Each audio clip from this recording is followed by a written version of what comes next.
back, guys, to our channel. Today we are going to discuss relapse, and we want to start by saying that relapse is a worsening of a condition after a duration of treatment. Na tunataka kusema ya kwamba relapse happens in many diseases, especially chronic conditions. And I think we have said in the past that addiction is a chronic disease. And so when we talk about chronic diseases, we are talking diseases like cancer and diabetes, arthritis, heart conditions. Na tunataka kusema ya kwamba kuna wakati mtu anatibiwa diabetes, lakini baada ya muda sugars zinakuwa zimeleta shida. In the same case, when it comes to substance use disorders, a person can be treated in a rehabilitation for 3 months, for example, and then they might also relapse after a period of treatment. So today we want to understand what is this event, what is this process, because we normally say relapse is a process, it is not an event. So kindly Antipas, take us through the first stage of relapse. Thank you. The first stage is emotional stage, which we say it's characterized by this individual who is just about to start this process. They don't think about going back to the use. And it is characterized by some behaviors, which first one we'll call isolation. Hapa ni pahali mtu anajitenga na wengine, or you appear withdrawn. Hautangamani na watu. The other one is you find that you are not able to share. Hauzungumzii watu, you bottle a lot of emotions. Probably unateseka, unaumia, kuna vitu haziendelee mzuri kwa maisha, but you're just bottling them up, zinakaa tu ndani yako.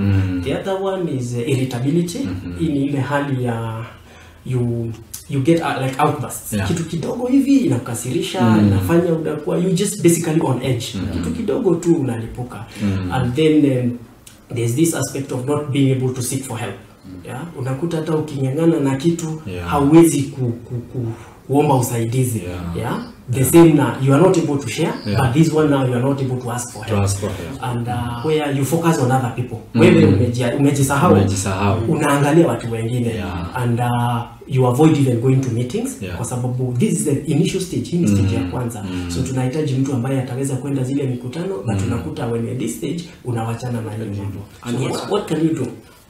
Bottom line, self-care. Self-care. Take good care of yourself. How will you take good care of yourself? By ensuring you have a good diet, balanced diet. The other one is sleep. Ensure that you have adequate sleep, which is usually between 6 to 8 hours. Kama unalala hayo masaa, mambo iko sawa. And then we learn to ask for help. And in so doing, we'll be able to live a good life, which will be deterrent of that process of relapse, or even finding yourself that you have actually relapsed. Pengine hapo ufafanue kidogo asking for help also, but also pia diet. Tukiongelelea diet tunasema nini? Yes, diet ni pahali usikule meal moja strong. Kula meal kama 3. Usikubali zote useme jioni mimi nakula jioni meal moja. Ensure there is a balanced diet. And that is why if it's bad, involve a dietitian ambaye atakupangia hata kama ni tu portion kidogo, make sure umekula. And probably you find that kuna watu wengine kazi zao pengine hazitawaruhusu kukula hivyo, but you can also eat in bits or in portions. Ama una make sure you don't miss the 3 meals. Asking for help. Very important point. Kama unafanya kazi kwa wafanyikazi wenzako, ask for help. If you are married, ambia bibi yako, ambia brother yako, ambia anyone who is close to you. Niko na stress, fungua roho. Yes. So ask for help. And now moving on to the second stage of relapse. And like the first stage where the person was not thinking about using, hapa the person starts to entertain some thoughts about using. So there is a war going on in the person's head.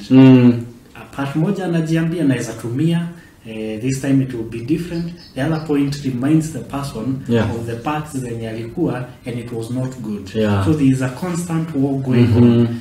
Thinking about using and also realizing that using is going to lead into bad things.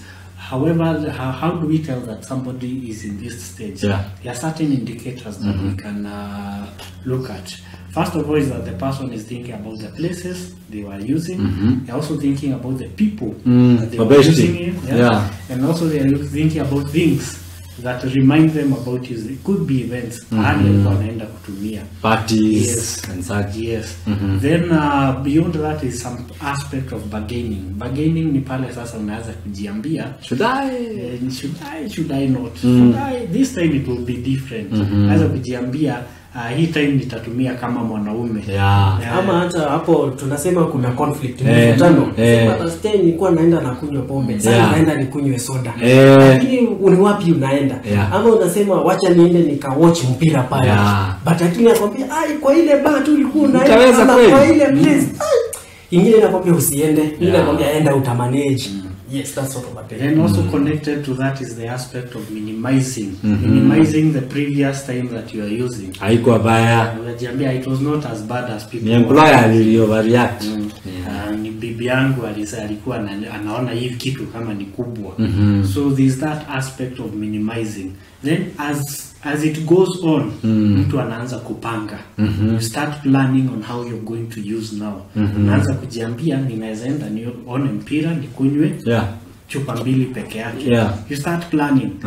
And when you start planning, then things are now starting to go downhill. Unajipata kwa ile stage nyingine yenye tunaita physical. However, there are some things that you can do so that you can negate this stage. The first thing is to start challenging these thoughts. You start challenging them. Then after you challenge them, you can also distract yourself. Just by distracting yourself a few minutes, unajipata hizo thoughts they already went away. So you look for an activity to do. Wakati unajipata unafikiria, take a walk.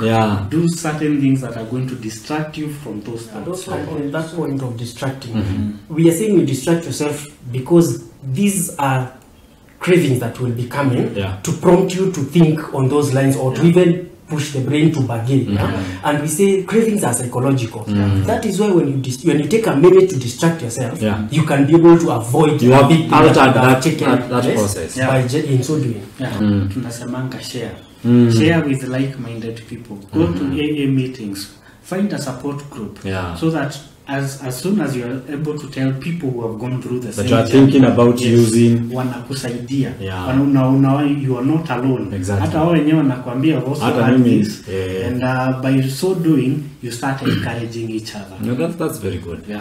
So, and the last stage of relapse is called physical relapse. This is where now a person is already at the base, at the bar. They have already ordered the drink, and at this point it is very hard for us to say that there is relapse prevention. So in fact the best way now to prevent a relapse is first of all to understand that a relapse is not an event, it is a process. To understand why do people relapse, how do people relapse, so that you be prepared. So you really need to have a lifestyle change. You need to actually do a makeover of your life. As we have talked about self-care, we have talked about now challenging the thoughts, so that you make sure you do not get to the last stage of relapse, whereby at this stage, at this stage, if we are talking about diabetes and the others, at this stage the sugar levels are down. So maybe you can have concluding remarks from the panel. So the first thing to understand, and the first thing we also need to make our audience understand, is the aspect of it being a chronic disease.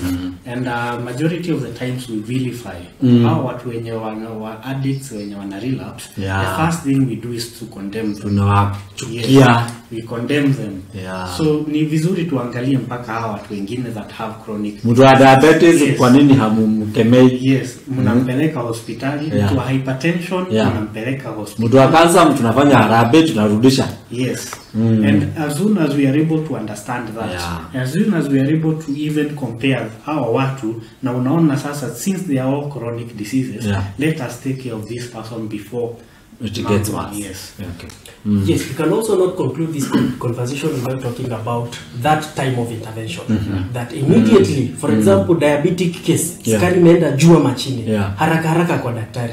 Even come to addiction, let us not delay when trying to the point of intervention. Let us move with speed, because always early intervention will always offer a chance of better clinical outcome. And in case you end up relapsing, we are saying it is not the end of the world.